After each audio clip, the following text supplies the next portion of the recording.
பல பேரிடம், அதாவது ஆதாரத்துடன் 35 கோடி ரூபாய் பேரம் பேசியது எங்களுக்கு ஆதாரத்துடன் காவல்துறைக்கு வந்ததால் உடனடியாக கைது செய்யப்பட்டனர். செந்தில் பாலாஜியும் அவருடைய தம்பியும் அவருடன் இருக்கும் நபர்களும் நேரடியாக தொடர்பு இருக்கும் நபர்களும் இதில் சம்பந்தப்பட்டிருக்கிறார்கள். இதற்கு மேல ஒரு கேவலமான விஷயத்தை திமுக சார்ந்த தலைவர், அவருடைய தலைவர் ஸ்டாலினும் உதயநிதியும் முடக்க முடியாது. காவல்துறை விசாரணை இல்ல காவல்துறை அவருடைய விசாரணை தொடர்ந்துகிட்டே வராங்க. கண்டிப்பாக அடுத்தடுத்த கட்டங்களில் யார் யார் கைது செய்யப்படுவார்கள் அது காவல்துறை தெரிவிப்பார்கள். இது மாதிரியான ஒரு மோசமான குற்றத்தை செய்தவர்கள் எந்த காலத்தில் விடுவிக்கப்பட்டார்கள். என்ன சொல்லியிருக்காரு?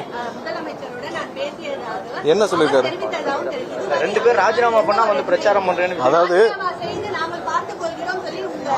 அண்ணன் வைகோ அவர்கள் சொன்னது என்னன்னா, அண்ணன் வைகோ அவர்கள் நாங்களும் உங்களுடன் சேர்ந்து